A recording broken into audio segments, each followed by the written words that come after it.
The Boston bombing is still very fresh in our minds, and so too is Hurricane Sandy. Several companies are taking a second look, actually a serious look, at the state of their emergency preparedness. But what about us as individuals?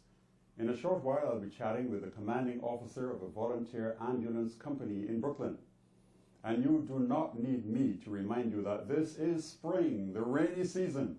Do you have a rain harvesting system for your garden? And do you know how to grow beautiful plants?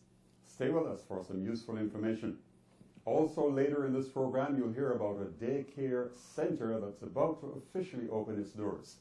Where that will be, you'll soon find out. But let's talk about emergency preparedness. 285 persons died when Hurricane Sandy struck, and 305,000 houses were damaged. Thousands were unprepared. If a storm like Hurricane Sandy ever threatens New York City again, should you buy sandbags to protect your property? How about a medical kit? Do you have a fully stocked case of bandages, alcohol pads, tape, and gauze? Better yet, while you're enjoying your dinner and a loved one begins to choke, what is the first thing to do? It's a sunny day and you're in the midst of a crowd when a bomb goes off. Where do you go? Unfortunately, many of us do not know the answers to these questions, but my guest does. Brother Muhammed is the commanding officer of the Bedford-Stuyvesant Volunteer Ambulance Corporation. It's the first minority ambulance corporation, I understand, in the country. Yes, sir. Welcome to Brooklyn 45. Thank you. What type of emergencies do you respond to? All of them. Medical emergencies, natural disasters, anything where someone's life may be in danger, we'll respond. This guy we heard who did all this bombing in Boston was on his way to New York to head to Times Square. Yes. What would your response be? Well, thank God he did not make That's it there. Right, that's right. Because Times Square would be a nightmare because it's just always so full of people. Mm-hmm. So there would have been mass casualties all around.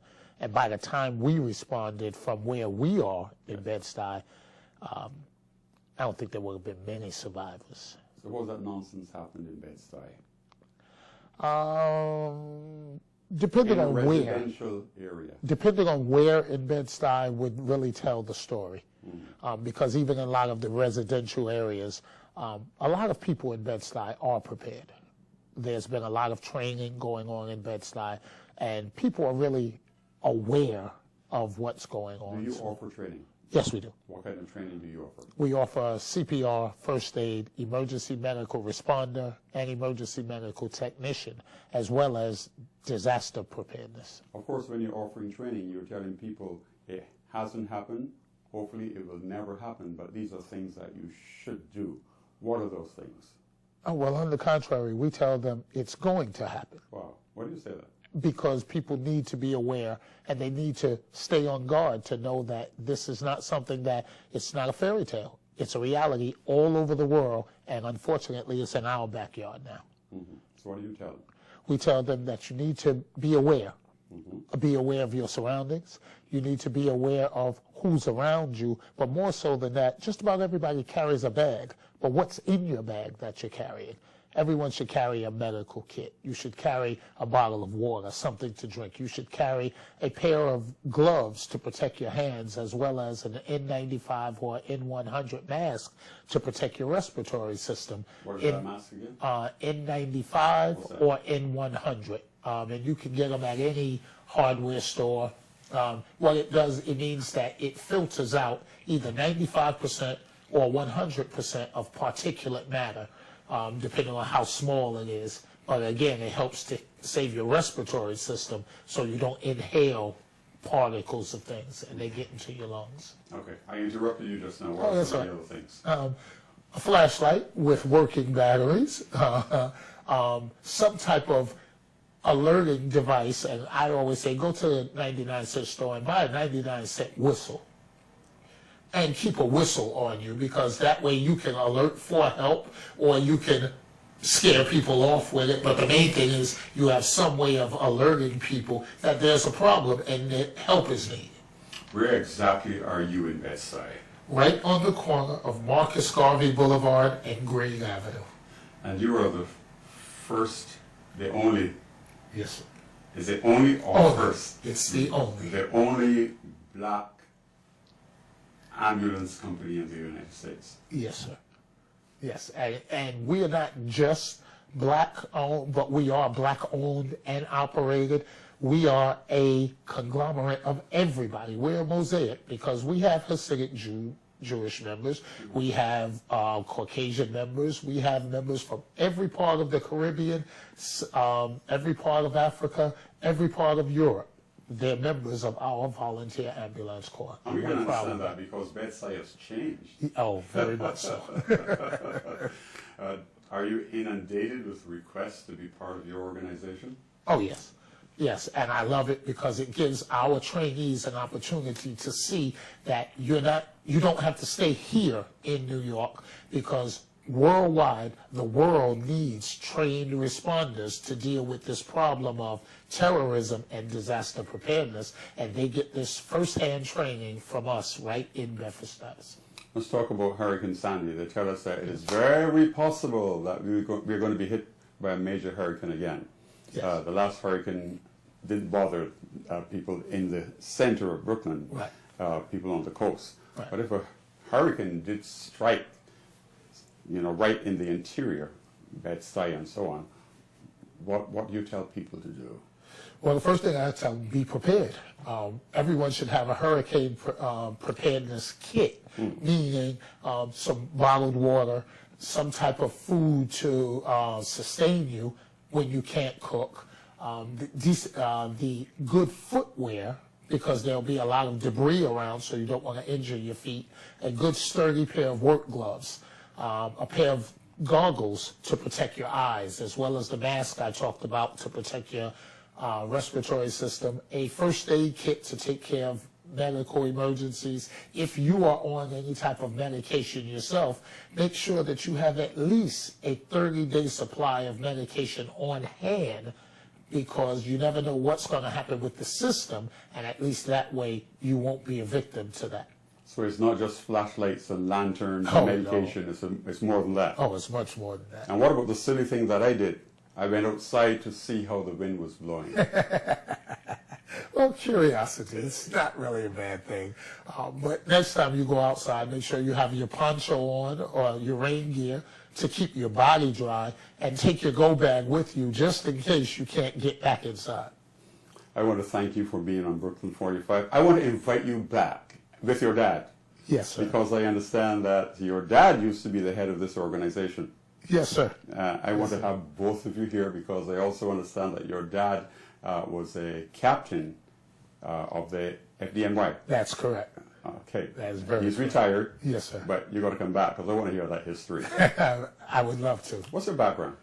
I'm an emergency medical technician, 25 years, retired from FDNY, United States Navy veteran, hospital corpsman, and just a local kid from the streets of Brooklyn. And how large is your organization? Over 300 active members, and with the Save a Life Rescue Squad, those are our members that are not residing in the Bedford-Stuyvesant community. They can be anywhere. The Bedford-Stuyvesant Volunteer Ambulance Corps, a.k.a. Save a Life Rescue Squad. And people can contact you how again? 718-453-4617 or bsvac.org. Right there on your T-shirt, Yes, sir. on your shirt. Yes, sir. I'll say that again quickly. Phone number and The phone number is 718-453-4617, and it's bsvac.org. Brother Rudolph Muhammed, Commanding Officer of the Bedford-Stuyvesant Volunteer Ambulance Corps, thank you so very much for coming to Brooklyn 45 and telling us where we can reach to and look to if you live in that area of Brooklyn in case there's an emergency. And as you said before, if there's a real emergency, we hope it doesn't happen, you can be anywhere. Yes.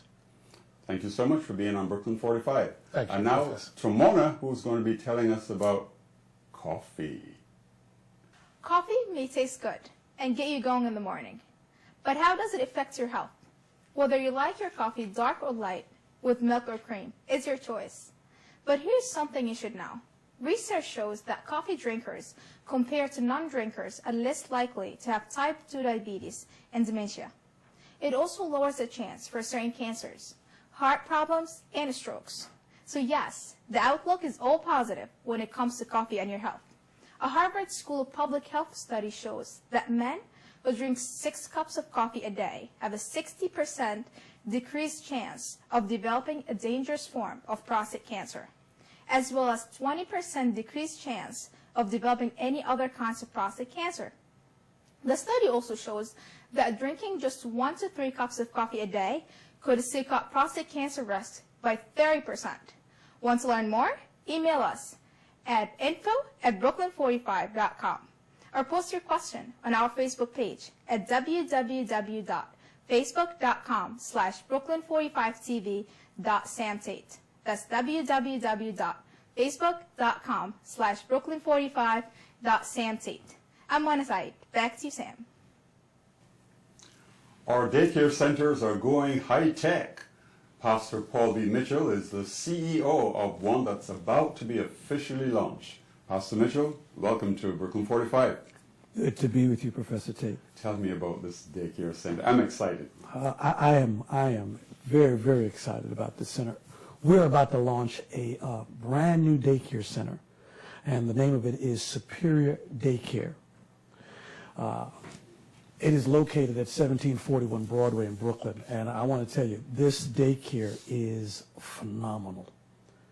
Beautiful wood floors, chandeliers, beautiful furniture. Are you sure this is a daycare center?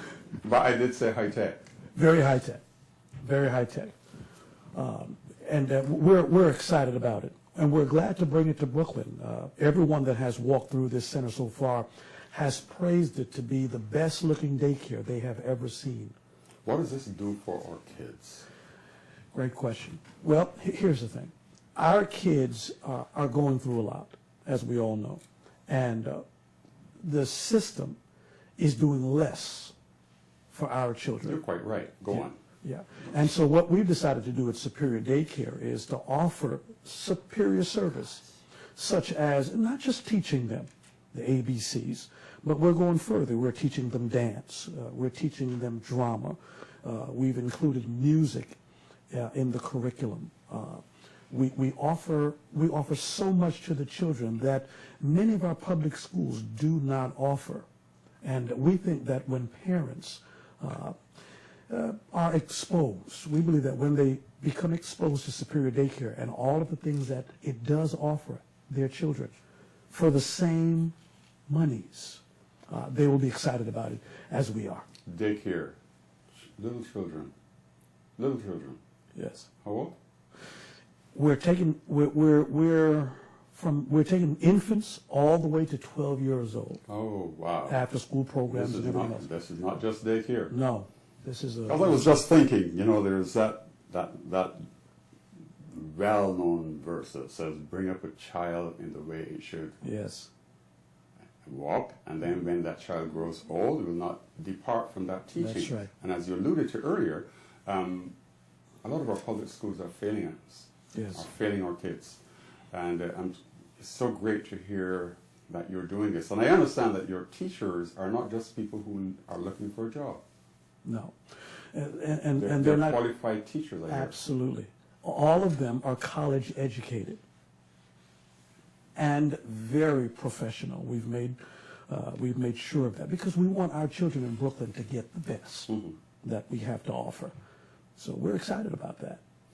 I hear something about a tracking system, a monitoring system. Yes. That your wife was telling me about. Yeah. What is this tracking system? Well, we're concerned about how our children are being treated when they go to daycare.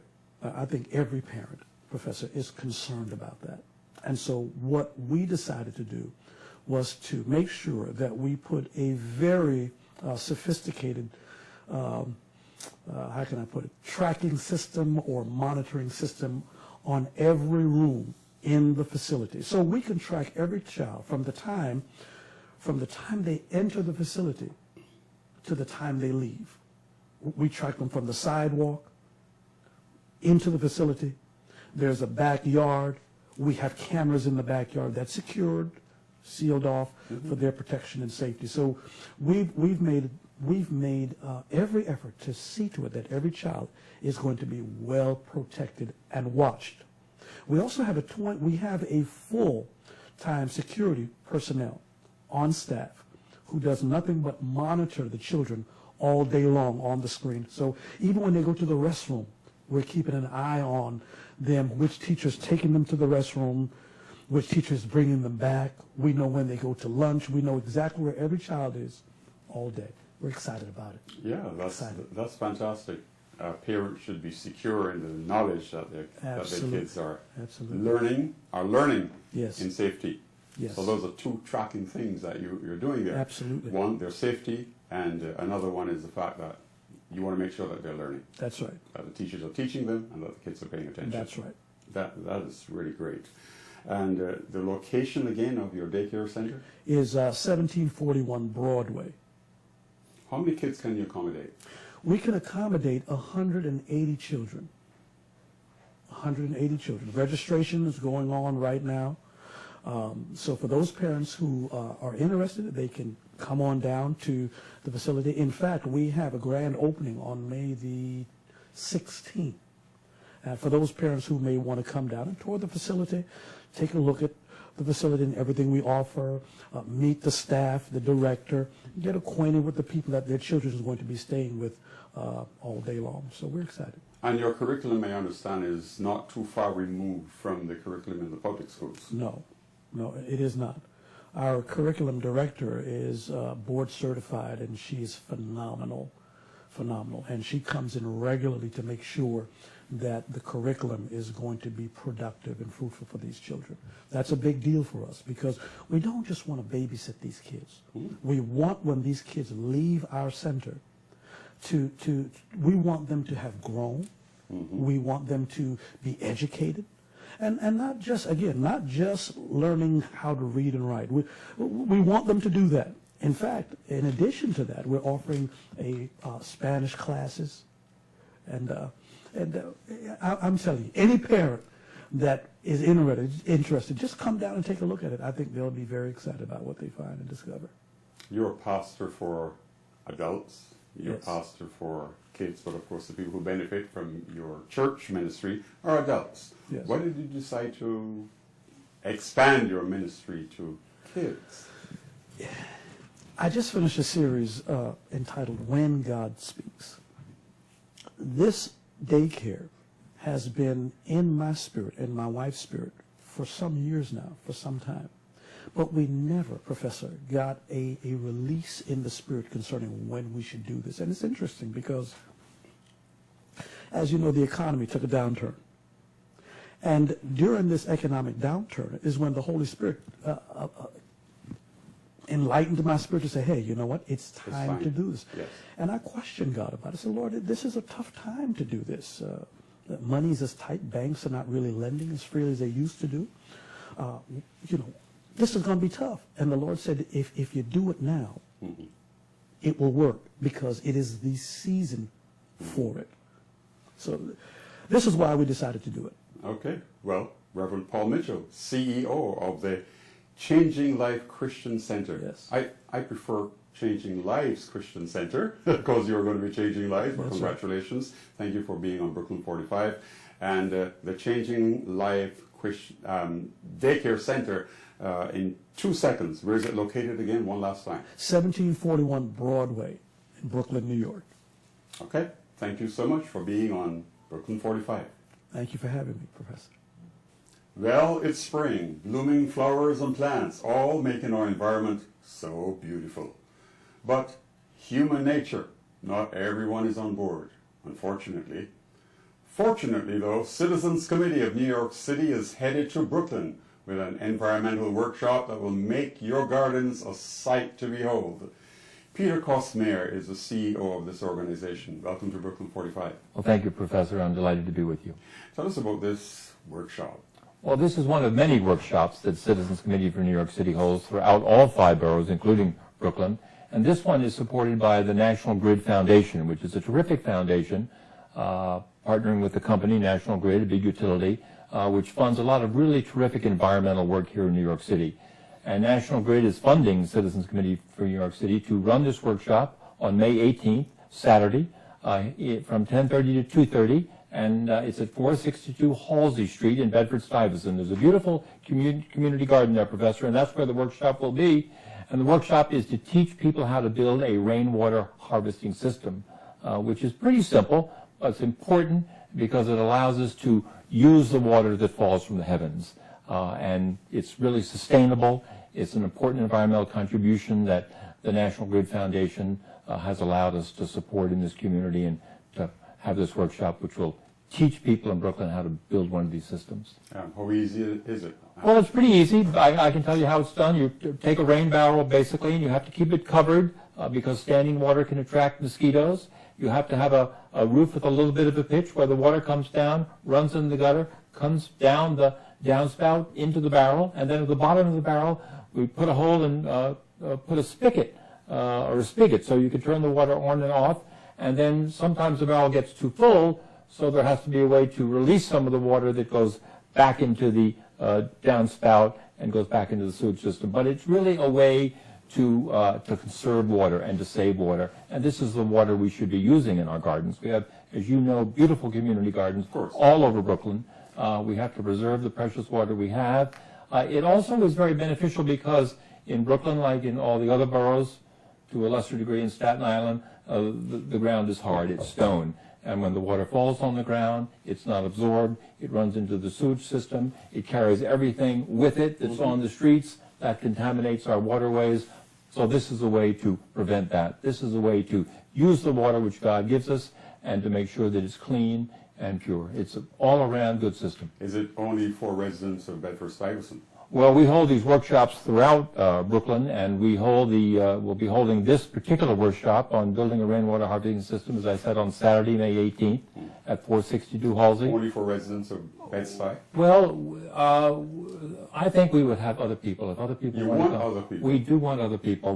There's a limit to how many people we can hold, probably 50 or 60 people, but it's primarily to serve the people in Bedford-Stuyvesant, but we don't want to turn people away if they're from Flatbush, where you come from, for example. If there are other people who want to get information about this, how do they get this information? They can go to our website, which is citizensnyc.org, and that will tell them, Professor, not only about this workshop, which is on May 18th, but it will tell them about the other workshops, many of which are also being supported by the National Grid Foundation in their effort to improve the environment here in New York City. What are some of these workshops that people should be aware of or want to be aware of? Well, there are workshops on how to plant a community garden, how to create a community garden, how to grow organic vegetables, how to sell and market those organic vegetables in your neighborhood, especially in neighborhoods where access to fresh and affordable produce may be a problem. So the variety of workshops, how to work in city government, how to raise funds, how to get press and attention for your organization, how to become a 501c3. So